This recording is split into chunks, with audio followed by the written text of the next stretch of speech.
What up, Fight World? It's your boy Ego, and I am back with some more boxing. Today is Monday, which means Monday Mail Day, where I answer questions from you guys, the viewers, the fans, and do my best to answer them. I want to say before I start, I'm getting very close on the channel to reaching 50,000 subs. It's been a long road, and I just want to say thank you for that, because that'll be a milestone for me on the channel. I appreciate all the support, all the hate. It all motivates me. So let me get into some questions. I put a thumb up next to the questions I will be answering. Thank you to everybody who left donations, and all that helps. I'm trying to get some stuff with the website and a bunch of stuff. Cover fights. I got my Mountain Dew ready to answer some questions. Who watched the presidential debate? Let me know your thoughts on the presidential debate. I'll leave it at that. And let's get into some Monday Mail Day questions. First question comes from Jeff Thomas. What do you think the pay-per-view sales will be for Ward Kovalev fight? 300 to 400 is my guess. With the streaming and all the fire sticks and stuff like that, that sounds like a reasonable number. I would say 300 to 500,000. I don't think it's going to tank like the Crawford versus Postal, because this is a fight definitely worth it. New arena. It's a meaningful fight. Not to say Crawford Postal wasn't a meaningful fight, but I just think the build-up I've seen in the comment section, people just seem more jazzed about this particular fight than Crawford Postal. People knew it was a good fight, but I don't think Postal poses the same level threat as Kovalev. Kovalev is the champion. Now, Postal was a champion too, but just it's totally different. You know what I mean? These are two undefeated guys, and it looks like the only ones that are going to be able to beat them are each other. You know what I'm saying? So this has a lot of potential, and it is a fight that it's just a big fight. So I think 300 to 500 is definitely reasonable. 550, although I do hope it does better than that. I hope it does phenomenal for both fighters, because they're taking a risk by doing this, and both fighters are doing what you're supposed to do in boxing, so that always needs to be rewarded. So hopefully the more the merrier, and people, if they have it, even though it's around the holiday time, they shell out the cash to really watch this, because we need this going. We need to keep this going in boxing. Next question is from Hakeem Moisa. If Triple G versus Jacobs doesn't happen, do you think a good match would be Triple G versus Khurtsidze?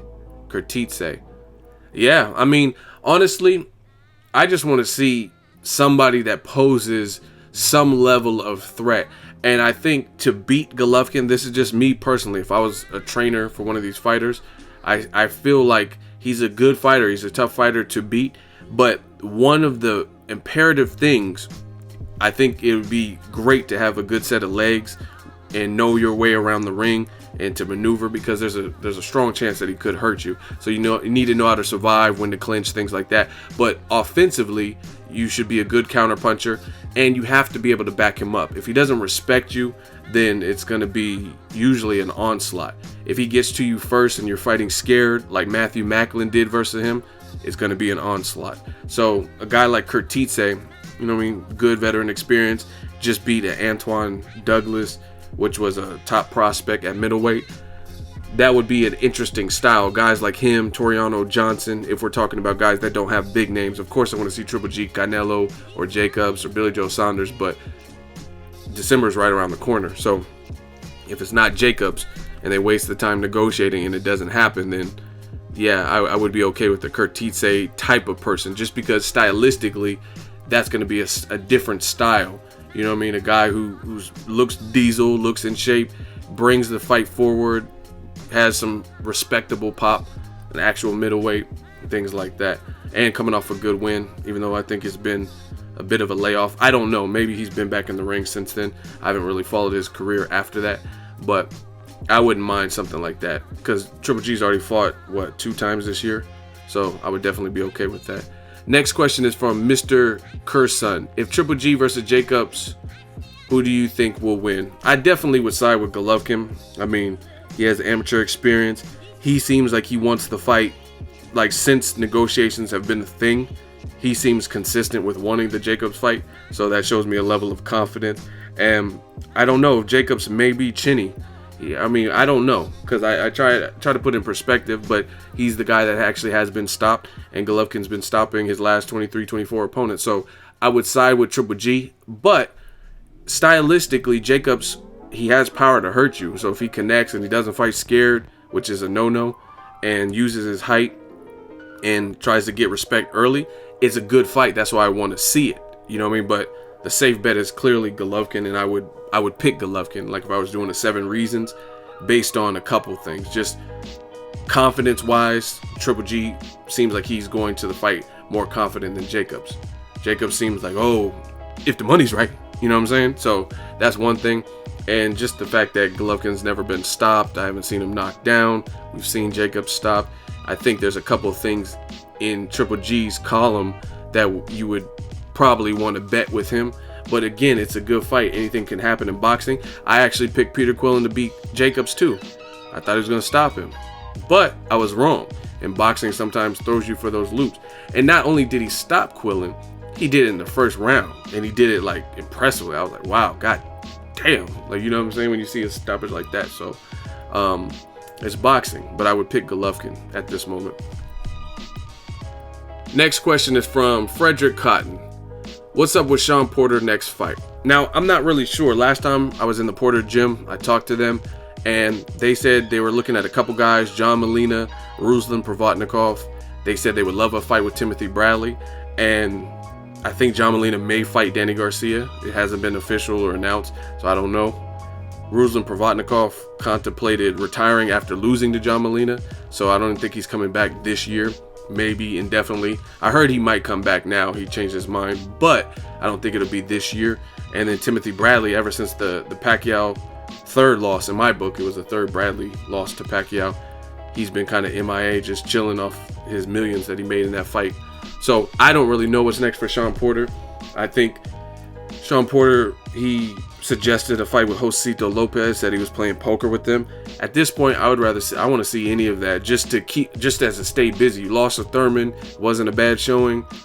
Stay busy, you know what I mean? Fight somebody. We know we're not going to get Porter versus Errol Spence Jr. this year, anything like that. So I would at least just want to see Porter stay busy. You know what I mean? Fight somebody. Chris Algier, somebody. You know what I mean? Just for the sake of getting another fight in there. Aaron Martinez, maybe. Sammy Vasquez, Felix Diaz, really anybody that's available that would be a good fight. That's what I would be okay. But as of right now, I haven't heard of anything official for Porter. But these fighters should get back in the ring if it's possible. If they have dates and whatever, then they should be fighting. Next question, Julio C. Why doesn't Adrien Broner get an AB style mouthpiece and sell his fights with Kovalev? Sell his fight with Kovalev. I know about this fight because I follow boxing, but many people don't know about it.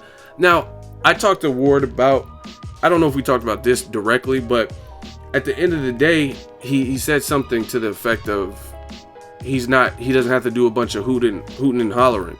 He said that at one of the press conferences too.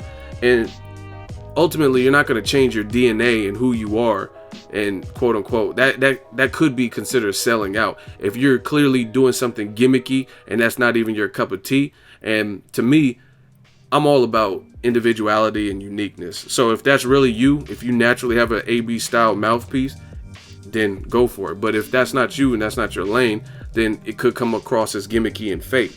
You know what I mean? So I wouldn't suggest that, because not everyone is going to be successful with certain things. Like Muhammad Ali, he was witty, he was clever, he was coming up with the rhymes. If he even dream about me, he better wake up and apologize. You know what I mean? Not everyone's going to be quick off the top like that. You know what I'm saying? So if somebody else was doing it, it might sound forced, and that's what you don't want. I don't know if you've ever seen a comedian. I went to an open mic night. They had this comedy club out here in the Bay Area, and it burned down. But that's another story. It ended up burning down, but when it was open, they had an open mic night. And some of the people were cool, but one of these guys got up, he was like reading from a paper, and it sounded so forced, and the shit wasn't funny.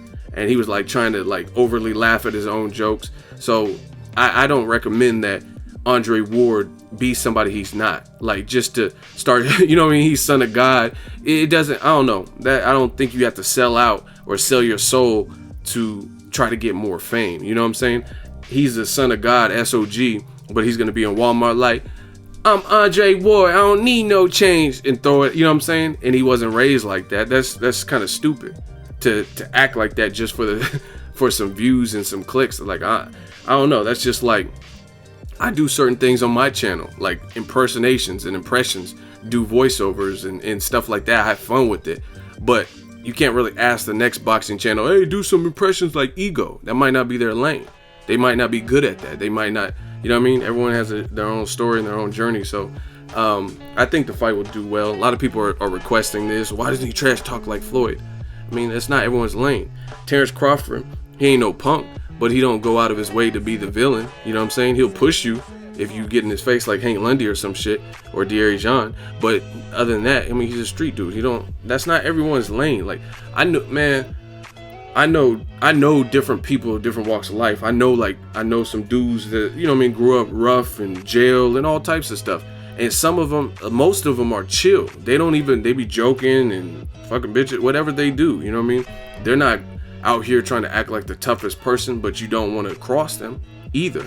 You know what I'm saying? So at the end of the day, people are going to be who they are. And I don't know, if Adrien Ward is anti-Broner or the opposite, then that's just what it is. You know what I mean? And I think boxing fans have to realize that. And not everyone's a Conor McGregor. Not everyone's going to go above and beyond to sell the fight. People want that. I mean, you need that in combat sports, but at the same time, it'd be kind of boring if everybody was doing it. You know what I'm saying? You need some different people who are going to let their fists do the talking, the Pacquiaos and Adrien Ward. Pacquiao don't go out of his way. Pacquiao, half of the time at the weigh-ins, he be smiling like like he was with Josh Clottey. He's laughing and shit. But he's ferocious in the ring, especially during that timepiece. So, you know what I'm saying? It's not everyone's lane. Pacquiao's all goofy and joking and doing karaoke. Miguel Cotto's wearing pink flip-flops and shit, chancletas. You know what I mean? Everyone's going to be who they are, but you should judge them by what they do and their accomplishments in the ring. You still need the Broners and the Floyd Mayweathers and the Conor McGregors, but everyone can't be like that. It's just like WWE. Not everyone was like Ric Flair. You got different people. Next question is from Boxing Fans of the World, Bobby Price. Do you think Eddie Hearn will do better with Ortiz than Golden Boy did? Luis King Kong Ortiz, yes, I do. And no disrespect, I don't think Golden Boy did a great job with him, right? I think they invested a lot of energy into the Latino market, but not the Cuban Latino market. You know what I'm saying? Like, in terms of if it's De La Hoya's nephew, Diego De La Hoya or whatever, Jojo Diaz Jr., Canelo especially, even David Lemieux, who's not Latino, but they seem to do more to promote, though, Frankie Gomez, Mauricio Herrera, and you got a guy who looks harder to beat than a lot of those guys, right? And some of those guys even have losses, like Canelo, Mauricio Herrera, different stuff like that, and you didn't really do nothing. So you were like kind of sleeping on the gym. So I don't think Eddie Hearn, I think if anything, he can learn from Golden Boy. He's seen what they did, and I think he'll do a better job because I think it'll keep him more active, and I think he appreciates the UK. I used to live in England. I'm gonna tell you, UK fans are loyal as fuck. So even the promoters, I think, like, they appreciate stuff differently, like the different styles and stuff. It's a different culture out there, I'm telling you. And evidence of this, I literally watched Timothy Bradley versus Ruslan Provodnikov. I think it was at the Home Depot Center or SoCal somewhere, and the action slowed up after a war. Like, let's say the first 4 rounds were a war, and then round 5 was kind of dull, like both guys were tired or something. And then people were booing, like, boo, boo, drunk and booing and shit. Like, that's disrespectful. Like, these dudes, Bradley's fighting with a fucking concussion, and y'all booing him because 1 round is slow. They did that with Thurman versus Guerrero. Thurman dropped Guerrero, looked like he was about to stop him. Guerrero got back and had like a crazy comeback round the very next round after being dropped, and it looked like he wasn't going to be able to continue. And then somewhere after that, I remember people in the crowd booing when the action slowed up. You don't see that in the UK as much. You know what I mean? Kell Brook, Triple G. That was actually an electric fight. That was, you know what I mean, that had good action. But even the fights like Scott Quigg, Carl Frampton, that shit was pretty boring in the terms of non-stop action for the first 4 rounds, right? And you don't see that. They're not like, boo, Quigg, boo! You don't really see that. But you see that in the States. So the bottom line is the British, they have a different level of respect. So I think Eddie Hearn, he knows that King Kong is a problem. He has another heavyweight that's a problem. So I think he real recognizes the real, and I think he recognizes the talent. So I honestly think he'll do a better job of keeping, at the very least, keeping Ortiz much busier and giving him more exposure. And there's a lot of British champions right now, and that's just, that in itself is exposure. You have a arena. He's talking about putting him on the Anthony Joshua card. Joshua cards have been doing arenas that hold like 15 to 20,000 people or whatever. So that's pure exposure right there. And there's a good chance that he might knock out whoever he fights. So ton of exposure. And I haven't really seen a bunch of big, huge Golden Boy cards like that, except for Canelo. And they didn't put Luis Ortiz on it like a package deal. You know what I mean? Triple G with K2 Promotion, they're putting him as a package deal with like Roman Chocolatito, building them both up together and promoting it as like a double feature, if you will. And Golden Boy wasn't really doing stuff like that. Your biggest star, like Canelo, you should have put him on the undercard of a Canelo fight. And I don't remember a time where they really did. Maybe Triple G Lemieux they did, but just a different level of exposure. I think Eddie Hearn will be a good fit. Next question is from Supreme Commander. Why do people still blame Triple G if Jacobs wants an interim fight? I don't know. I made a video about this. The details come out as they come. I don't think the interim fight, that's a suggestion. So, I mean, there's no point to spend too much time on that. That's not like a set, hard and fast, set in stone type of thing. He requested an interim fight, allegedly. He threw it out there. I mean, it is what it is. I think the money split, the purse bid, those are all bigger issues. And I think you said people blame Triple G. I think people are just getting restless of not seeing Triple G in there with a person that they feel is a legitimate, adequate threat, right? Danny Jacobs has had the WBA belt, I think, 2 years, so he has title defenses. David Lemieux, he beat Hassan Indam in June 20th, because I remember the same night I covered Ward versus Paul Smith, and then the same night was Broner versus Porter. June 20th of 2015, right? He fought for the vacant belt because Jermaine Taylor he got stripped of it because he was batshit crazy, going to court or whatever.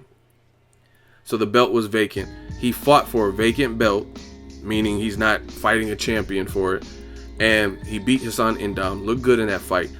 Maybe 5-6 months later, he's fighting the toughest guy in the division, Triple G, and then he gets mopped up. You know what I'm saying? So it's hard to, I'm not saying Triple G looked great in that fight, he looked brilliant, but at the same time, people want to see him in with somebody who at least has title defenses. Like Danny Jacobs has title defenses. He hasn't lost since the Dimitri P-Rock fight, and that was a good fighter. They were talking about matching Dimitri with Triple G back in the day when Triple G was fighting Proska and stuff like that. He was at top of the division at the time. You know what I mean? He's a good ass fighter. So I think that's what the quote unquote blame game is. People just want to see Triple G tested. Now, arguably, some people don't want the Triple G fight for whatever reason, but it doesn't change the fact that there are people ducking them. People still want to see you fight somebody. And there are some people, like, put it this way. It's a simple question, and I'm sure you guys can answer in the comment section. If I'm a teacher and there's a classroom of 30 people, and some of the people did not study and they don't want to answer the questions, right? That would be equivalent to the people that are avoiding Triple G. There are people that are avoiding, don't look like they want the immediate fight. That would be those students that didn't study and they're not willing to answer the question. So me as a teacher in a classroom full of 30, if there is a student, maybe he's a year older or he's taken the class before or whatever, but there's a student who's willing to, so the class can advance and go on to the next chapter, he's willing to answer the question so we can move on, right? He's raising his hand. And that's like me purposely not calling on that kid. That's kind of what it is with Triple G. You are being avoided, yes, but what are you going to do? Just dwell on it? You're 34 years old.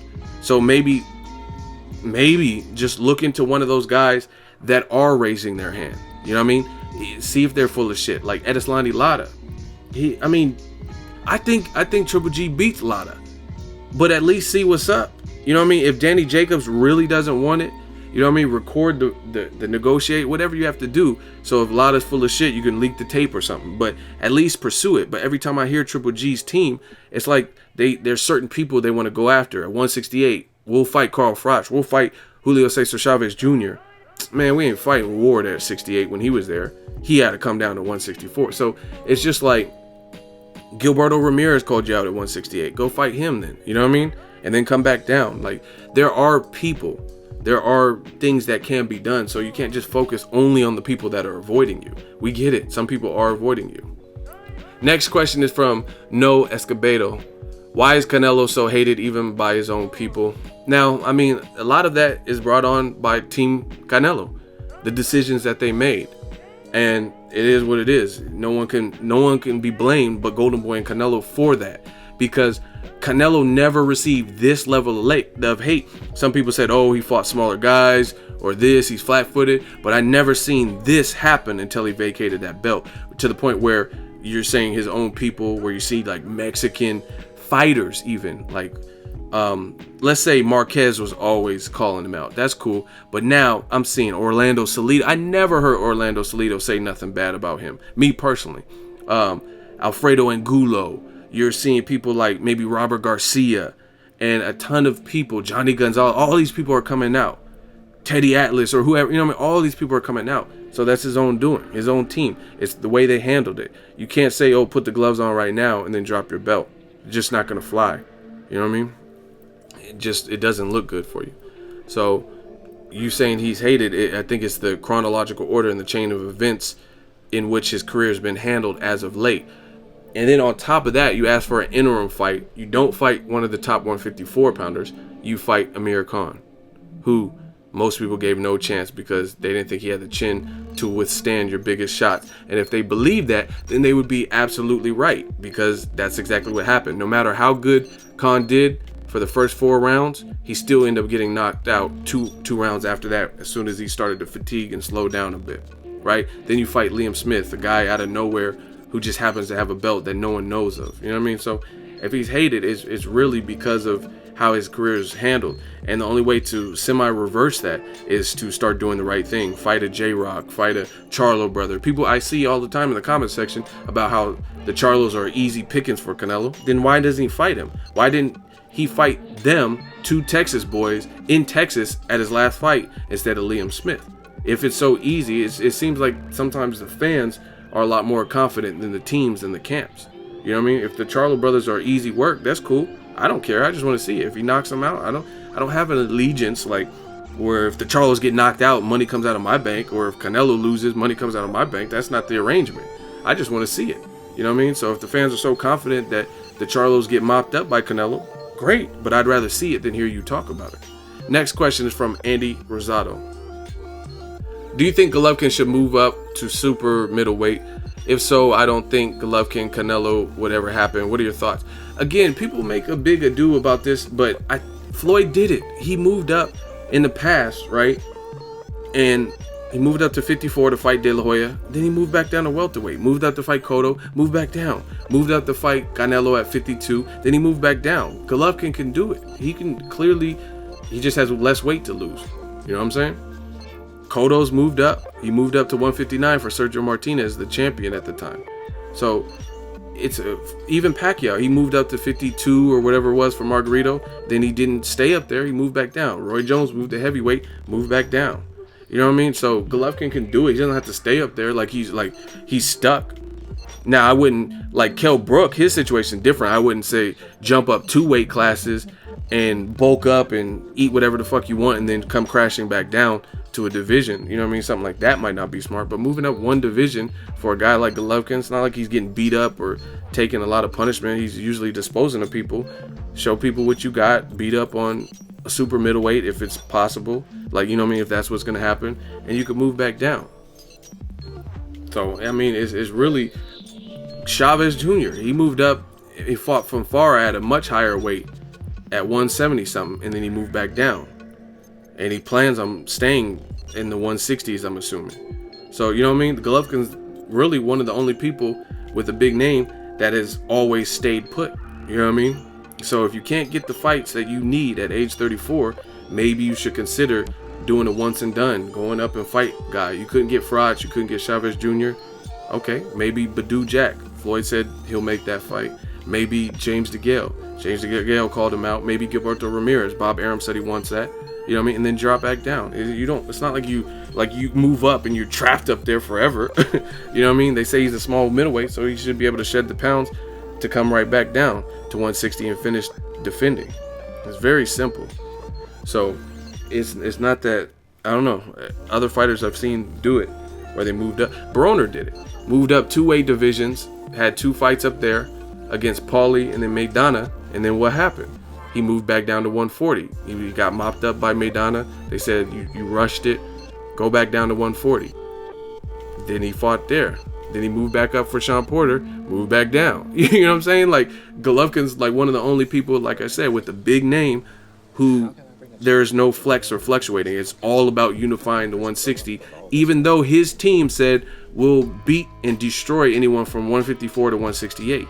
But there's no give. There's never any motion. There's no movement. So again, I'm not saying you should have to move up, but if your division's not that deep and then the people that are calling you out, you don't want to fight, like Edeslandi Lara, and then some of the other people are avoiding you, then what are you going to do? You're just going to sit and gripe, and that's going to be your career at age 34 about who wouldn't fight you? When the history books are written, no one's going to care about, oh, hey, people are going to care about your accomplishments. So, yeah, De La Hoya, he moved up. Who did he fight? I think Bernard Hopkins. And I'm talking about win, lose, or draw. He still moved up and moved down and fluctuated. I think he fought Bernard Hopkins heavy, got knocked out with the body shot, and then later moved on down a whole division to fight Pacquiao. And Pacquiao moved up 2 divisions. So, you know what I mean? Sometimes you have to do that for your career if your division's not popping and you need the recognition. Next question is from Vince Cedillos. Why is Triple G receiving so much hate based on his boxing style? People ridiculed him in the Kell Brook display even though he crushed his face and had Team Kell throw in the towel. All of a sudden he's exposed. Come on now. Again, I don't agree with that. I think he was exposed. You can be exposed and still win a fight, right? Because you don't look like your normal self. He fought a welterweight. Most people thought he would crush him and there would be no resistance. And there clearly was some resistance. His head got bopped up a couple times by some uppercuts. And that's the reason with fights that are perceived a cherry pick. Like, let's say Canelo Liam Smith. If Liam Smith had any success, Canelo would look terrible. Canelo, fortunately for him, he did what you were supposed to do with a guy that no one's ever heard of, and he demolished him, knocked him down a gang of times, 3-4 times or whatever, and stopped him. But if he had resistance, people would say Canelo is exposed, because you're not supposed to be in there with someone who's perceived as overmatched or a bum or a paper champion or a cherry pick and have any level of resistance, especially when you're the middleweight destroyer and a guy 2 divisions below you moved up and had any success. Again, I will use this example. Let's say Luis King Kong Ortiz, Anthony Joshua, or Deontay Wilder. You guys pick. Those are all 3 heavyweights that are considered deadly, dangerous, destructive punchers. Now, my question to you, Luis King Kong Ortiz, Deontay Wilder, or Anthony Joshua, tell me somebody who is 2 divisions below them at light heavyweight that you think in one fight they could fight at light heavyweight, then their very next fight they would jump up 2 divisions and give any of them any kind of problems. Any of them. And it's just purely based on the size differential and the fact that they're monstrous power punchers in that division. I don't care if it's Kovalev. I don't care if it's Adrien Broner. They would get destroyed at heavyweight by those guys, because those guys are huge, big punchers. You know what I mean? All of them are 6'4", 6'6", and 6'7", right? They're all big punchers. Ward said it himself. He said before his career is over, I have it on tape, he would like to fight at heavyweight. But he said it's going to be a Roy Jones situation. He said it's not going to just be any heavyweight. It's going to be the right heavyweight, because he knows his boundaries. He knows his limitations. He knows he's not going to be in there with somebody who's 6'6", 6'7", and a killer. And no matter how good he is, expect to win that. It just doesn't make sense. You know what I'm saying? And that's why people are saying Golovkin is exposed. If he is this middleweight destroyer where no middleweight can take his power, and then the very first, like the most skilled, even Triple G's team said this, Kell Brook is the biggest test for me. And he turned out to have a better fight than all these middleweights. So it kind of lends credence to what people are saying is like, you haven't really fought anybody. Because how come a welterweight is your biggest test? Look at the welterweight picture. Name somebody that is 2 divisions below Floyd Mayweather or Manny Pacquiao, known elite level fighters. Name someone who can never have fought at welterweight and then jump up 2 weight classes and easily beat them, or even hang with them. Not beat them, because Kell Brook didn't beat him, but hang with them. None of those guys would be able to hang with Pacquiao or Floyd Mayweather. You know what I mean? Bigger guys can't even hang with Floyd Mayweather and have any success. You know what I mean? Canelo didn't really have any success. So what do you think a guy from 130, 135 is going to do, jumping up 2 divisions and never having fought at 147? That's why people are saying he's exposed, because your toughest fight was a welterweight. That doesn't even make sense. Again, use those examples. Luis Ortiz, AJ, and Wilder. They're known as the biggest punchers at heavyweight, just like Triple G is known as the biggest puncher at middleweight. And I guarantee you there's nobody at light heavyweight that will move up and give them problems. It's just, they're not going to give them problems where it looks like they're buckling and stuff. They're used to fighting guys. Deontay Wilder's like, let's say 232. He's used to fighting guys like Eric Molina, who's 252, 260. So what is a guy who has been fighting at 175 going to be able to do to Deontay Wilder or Luis King Kong Ortiz? Brian Jennings, I met him, I know him. Ask him. You know what I'm saying? He knows me and stuff. He's diesel. He's in shape. He lives a lifestyle. And Luis King Kong Ortiz stopped him. He's a big dude. He's big. He's in shape. He stopped him. Tony Thompson, 6'6". So name a light heavyweight that would be able to have a Kell Brook moments of success that could move up from light heavyweight to heavyweight and have that type of success in their very first outing. I rest my case. Next question is from Boxing Guru. Do you think it's hypocritical for the same fans that defended Triple G when he asked 50-50 to fight Canelo, although his team is asking 40%, but when Jacobs asked for more, it's like they point out all the legit reasons why Jacobs doesn't deserve 40%? Couldn't those same reasons be applied to Triple G's team asking for 40%? I'm getting so sick of boxing in terms of all these money questions, because that's what fans are like arguing. I really don't care what they get. You know what I'm saying? As long as their families have a roof over their head, that's all I really care about. The thing with Triple G Jacobs, I don't really even want to get into it too much, but the biggest thing is there's purse bid. Jacobs is trying to get a different purse split that's against the normal rules of the WBA. So that's why they're saying it. But with the Canelo situation, we all know Canelo Triple G is a huge money fight, and Canelo's the A side. Triple G is not the A side, but he has a lot of star power. So it's a little bit different because Canelo Triple G is a mega fight. You know what I mean? Danny Jacobs versus Triple G. Jacobs, if you switch the roles, Canelo's the A side versus Triple G, but Triple G's the A side versus Jacobs, and Jacobs is not on a Triple G level of mainstream success. So him asking for it's a little bit different. But I'm really getting just tired of talking purses and stuff where that becomes the focal point of the fight. I just want to see it. I don't care how much they get, to be honest. I just want to see fights get made easily like they're doing in the UFC right now. Next question is D.O. Lee. What do you think about Quillin working with Virgil Hunter and his move to 168? I don't know if the move to 168 is official. I heard him say he might. I know he's had trouble making weight in the past, but I love it. Virgil Hunter has a very nice gym. He's a good motivator, good trainer, and Quillin maybe needs a breath of fresh air and a change.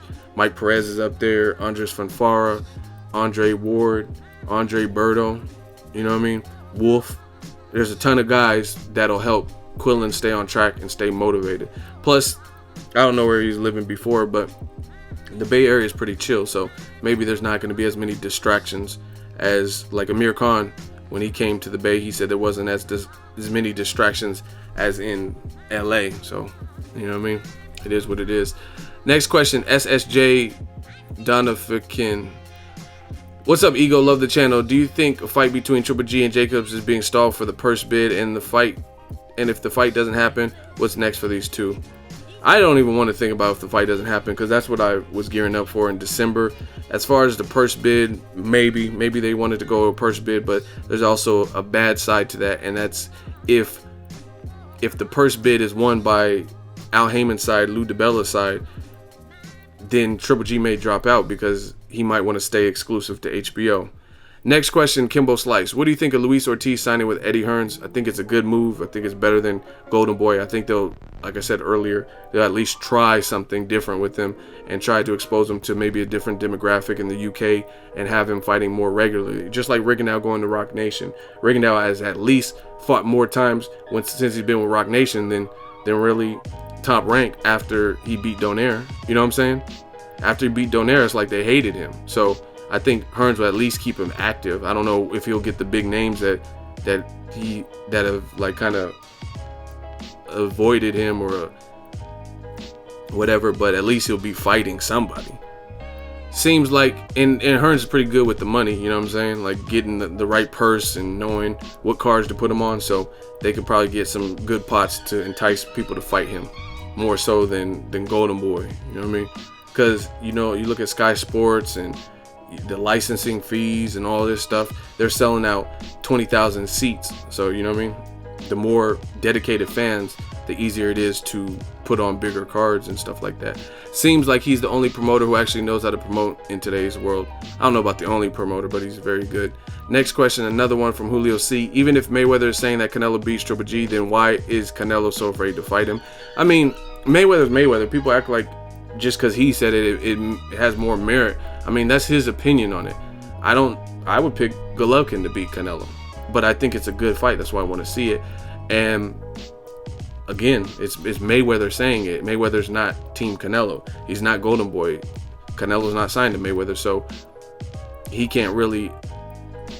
His opinion of it is maybe Triple G does scare Golden Boy. You know what I'm saying? He doesn't know what's being said behind closed doors. So Canelo's so afraid. I think a lot of it has to do with his handlers and him. He needs to speak up. If you're not getting what you want through your promoter and your promotional company, then you have to put your foot down. Just like you did with Edislandi Lara. Oscar De La Hoya is on tape saying, I didn't want to make that fight. After Lara jumped on the stage, that was too dangerous. And Canelo went to his office like, nah, fuck that. Oscar, put it to the paper, call his people, make that fight. I'm not going to have him disrespecting me. So if he did it once, he can do it twice. Do it to Golovkin. Next question, Webster Thug. If High Tech were to be at 135 at the same time as Broner was, who would you favor to win? Now, I don't think it's an easy work fight because 135, you keep going up in weight, it makes a difference. But I think Salido, like Salido's style is not really Broner's style. Broner's not the most, he's beautiful with his combination punches when he's letting his hands go, but sometimes he's too economical. So he's not a volume guy. And to me, that seems more of the way to beat Lomachenko. So I think Lomachenko would probably end up schooling Broner because he doesn't let his hands go enough, and he's very agile on his feet. And I think people with fast feet will well, that sounded homo. I think people with fast feet will give Broner problems. Terrence Crawford, Pacquiao, Lomachenko.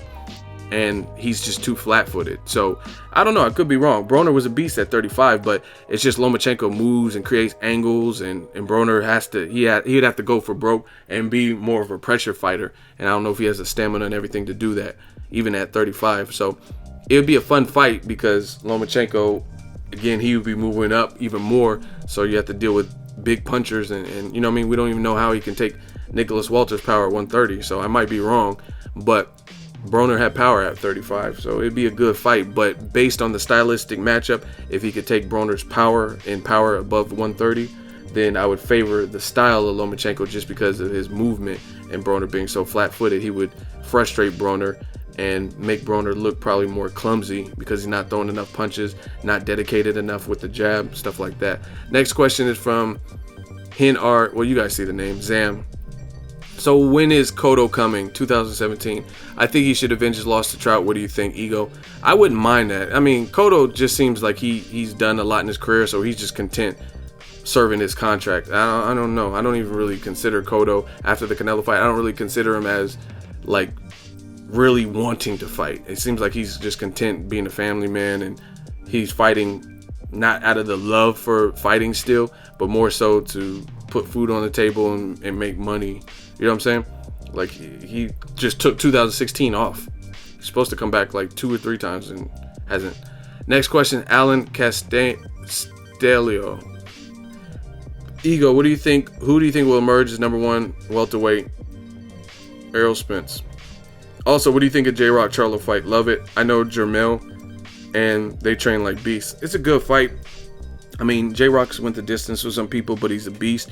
He definitely has power, and that would be, I guess at this point, resume-wise, that would be more of a step up for J-Rock than it is in terms of class. But he definitely can win. He's a big dude. I met him in Vegas and stuff like that.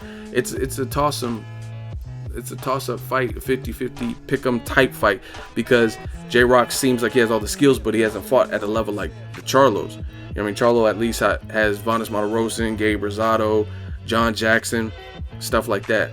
You know what I mean?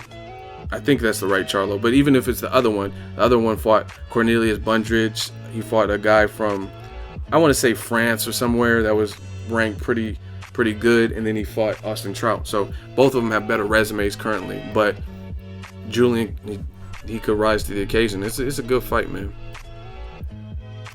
Next question, Kimbo Salka. Ego, have you seen the new UFC 205 trailer? If so, what do you think about it? I haven't seen it, and do you wish boxing promoters would adapt to the new ways of promoting fights? Yeah, I mean, I haven't seen the trailer, but the UFC is doing a great job with the embedded series and dropping content and the visuals and stuff like that. So the boxing game needs to get with it and find new ways to use social media, put together these cool graphics and stuff to get people excited, especially with streaming and stuff. So yeah, there's definitely something to be learned with the UFC and their business model in terms of their presentation for their fights and their big fight cards. Next question is from Lorcan Omiria. Hey Ego, you have said a few times in the past you think Ward beats Kovalev. Are you going to do a 7 reasons why Ward beats Kovalev video? Keep up the good work. I plan on it. It's just about timing. I mean, sometimes these fights come quicker than I think, and I'm just one person. That's why all the donations and stuff helps, because it frees me up. Hopefully I can get some more writers and stuff, so I can focus on just purely content and get other people in line. Next question is from Greg Sanders. Do you think Luis Ortiz will be able to get big fights now being signed to Eddie Hearn? And I've talked about that a couple times in this video. I mean, I don't think, I'm not even trying to be rude, but I don't think it could be any worse than with Golden Boy. You know what I'm saying? Like, I feel like they had a diamond in the rough and needle in the haystack, and they didn't really capitalize on it. You know what I mean? I actually heard more about that 7-foot Chinese dude Golden Boy has than when they first signed King Kong Ortiz. You know what I mean? And that Chinese dude sucks to me. Like I mean, I haven't really seen him look good. I don't even know where he's at. I don't even know if he's still fighting or what, but he didn't look that nice to me. Next question is from Avery Vice. Boxing Ego, keep up the great work. # new media. Shout out to new media lovers. Should Errol Spence fight David Avince as a stay busy fight while Kell Brook makes up his mind on fighting him? Nah, that doesn't make sense for David, because at the end of the day, he's in line for a Keith Thurman fight. That's Keith Thurman's mandatory, basically. So why would, if you have a direct route to the WBC belt, then you stay the WBC route. Unless it's like a weird, like Bradley versus Pacquiao 3.